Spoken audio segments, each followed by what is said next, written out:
Metrics, Sam. We're going to talk about metrics. Now, I was always a little bit wary about metrics as somebody who's not a very good mathematician. You're talking to somebody who actually got 7% in one of his school exams.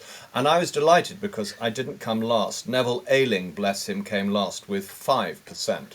But I kind of got over that fear of numbers and metrics and all of that sort of thing. I went to a conference hosted by a direct marketing man called Dan Kennedy, who said, if it isn't measurable, it isn't real. And then suddenly it was a bit of a light bulb moment for me, and lots of all the projects I'm working on realize you do have to measure things. But metrics is something which you're fairly passionate about. And if I remember correctly, you have a very good approach to it, which is about understand, do, measure, and learn. So let's jump straight into the understanding bit. What do you mean by understand? Okay, well, I see this first of all. This is a circle. This is a cycle. These Okay. understand, do, measure, learn. So that's really fundamental to the whole thing. And also, I would say what's really fundamental when talking about metrics is take a deep breath first of all. If you're not, as you or All Joe, right. not perhaps a sort of mathematical genius. You don't have to be a mathematical genius. You don't have to be frightened of the data. So it's just looking at this in a calm way and saying, okay, so what's fundamental, what's most important here? And as you say, understanding. That's number one, because that comes back to everything, all the other things we do in marketing, understanding who our audience is, understanding what our proposition is, understanding what we want to achieve, what our overall goal is, what our objectives are, what our KPIs are. All of that really Right. starts with understanding the persona, say, for our target audience, who these people are, what motivates them, what are we trying to engage them with, and then how do we develop that So relationship with that's them. on the understanding that, or on the basis that if you don't really understand who your audience is and what you're trying to achieve and where you're going, what you want to get from them, it's really hard to sort of work out what you're going to be measuring. Precisely, yeah, because as I say, with the cycle idea, all of the measuring you're doing, all of the activities you're carrying out, it all comes back to this understanding again, which evolves and develops, and it starts off with this hypothesis of who your people are you're trying to talk to and engage, and then what you want to achieve with them. If you don't have that, you really just, it's like getting in a car and going, well, we need to get to this location, but we don't actually know where the location is. Are we driving to Edinburgh or are we driving to Folkestone? Where are we going? You need to have that there, and then everything else that comes with it Oh, so effectively. you look upon measurement as a sort of roadmap in a way. Yeah, absolutely. I think it's a really important roadmap. I think that it's important to say that metrics and measurement, they're not a panacea, and you need to understand that. Developing my own saying here, it doesn't necessarily, metrics won't give you the entire roadmap and every possible obstacle along the way, but at least you're looking out the window. At least you Okay. actually have some appreciation of where you need to be going. Lots of analogies today. Okay. Oh, an awful lot, So yes. okay, so we've got understanding. What about the doing? What's the doing bit?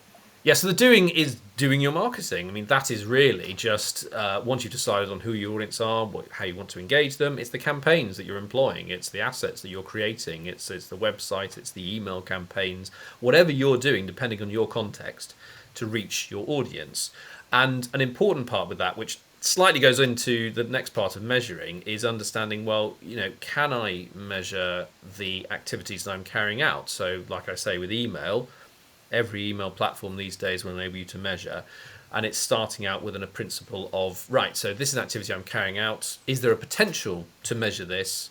Yes or no, right now? And then how do I do that? But I say that slightly goes into the measuring. But doing is just doing your marketing, essentially. But do you think some people worry a little bit that they have to measure absolutely everything? Because you can measure everything today, and it can be a little bit worrying for people. Yeah, absolutely. You can end up going down lots of rabbit holes. There's so much that is available there. The platforms are really powerful when we come to learning and analysing what's out there. There's an awful lot of, particularly now, say with AI, you can measure all sorts for you, and yes, it can. But unless it has a meaningfulness, it has to be something that's meaningful for you, and it doesn't have to be massively complicated. You can start simply and then build up in complexity if you need to. And but it's that initial understanding of, okay, based on this email campaign, there's an awful lot I can measure with this email campaign in terms of the audience I'm pushing this to, who's engaged, who's not, who's opening this, multivariate testing of emails, A/B testing, whatever Okay. it might be. There's a lot, but keep it simple to begin with, definitely. So that's also about developing the sort of measuring mindset. So if you're starting out anyway and you're sort of doing the doing, you've got to start thinking about, well, I need to to measure what I'm doing. Otherwise, it isn't real. Going back to dear old Dan Kennedy. Exactly, yeah, that's it. I mean, and you could. I keep talking about emails, but I suppose it's something everyone knows about. If you go off and send a load of email campaigns, and then you go afterwards, okay, well, what happened with those? Did email A do better than email B? Did we do better sending on a Tuesday Okay. or a Thursday? Whatever. You need to be measuring those elements and understanding. Well, Well, again, what does let's talk about measuring. Was you let's keep mentioning it, so you're obviously keen to talk about it. I'm desperate to talk about it, exactly. So I'm really keen to get in there. I mean, I see it again, talking about our gateway courses. I mean, measurements are almost like little gateways, really. Again, talking about a customer journey, Good plug. you're engaging with people and pushing them forward. Another analogy, you're pushing people through a relationship and engagement, and there is a great potential to measure different channels, particularly these days, of course, with digital marketing. But also things like, going to a conference. Have you thought about how you're going to measure engagements of your people having conversations with people passing your stall? There are opportunities to measure. You don't need to measure everything, as we say, but have you thought about what it is important to measure? Going right back to understand your understanding of your target audience, So are you testing with them? Are they interested in the color blue or the color yellow, for example? You do Okay. have these opportunities to measure, and you should take them. One of the things I've heard people talk about recently, and I've heard you mention it a few times, is vanity metrics in terms of measurement. Is that something we need to be aware of?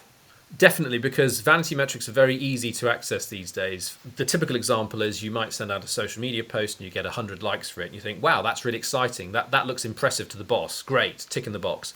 But is it? Is it meaningful? It may be. I mean, the thing is, it might be that it's not a vanity metric. Vanity metric is anything that doesn't really have a meaning or bearing on what you're trying to achieve, really, right now.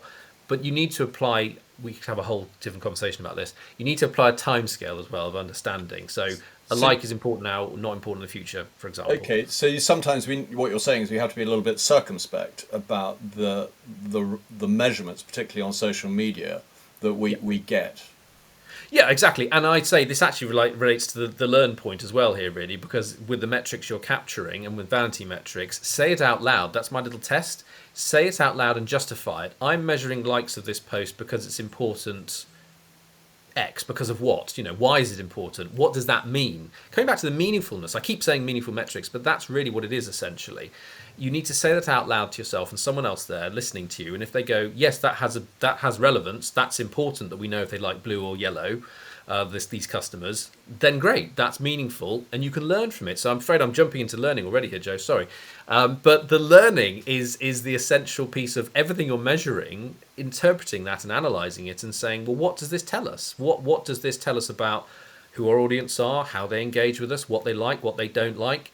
Answering all of these questions, which feeds right back up into the understanding that we have of the audience, which then means you change what you do with the doing, which means then you measure different stuff, which means then you understand it, on and on and on and on. It's that ongoing relationship. Just like any relationship, you test the water with, does Joe like going for a cocktail at 6 o'clock, or does he like to go home Yeah. and get his slippers on, for example? How do I know that? How do I test that understanding So, of so my again, it friend? all comes back to this mindset of getting to the habit of doing it and actually understanding your audience and knowing what you're going to measure. I think that's a really good Yeah, introduction to the whole importance exactly, of exactly. metrics. That's And it. obviously, we talk about it on one of the courses about this. What I think we should wrap it up there and just think about what we're going to talk about next time. Um, I was thinking, what are we going to content marketing? That's one of yours. Should we talk about content marketing? It's a big subject. Yeah, a huge subject. So we'll have a challenge there in terms of being very clear and concise about it. But it's an interesting topic. Yeah, let's talk about that next time. So we've done metrics. So we'll do it. I'm sure we'll come back to metrics and do it in more detail and carry on our discussions. Fantastic. Looking forward to it.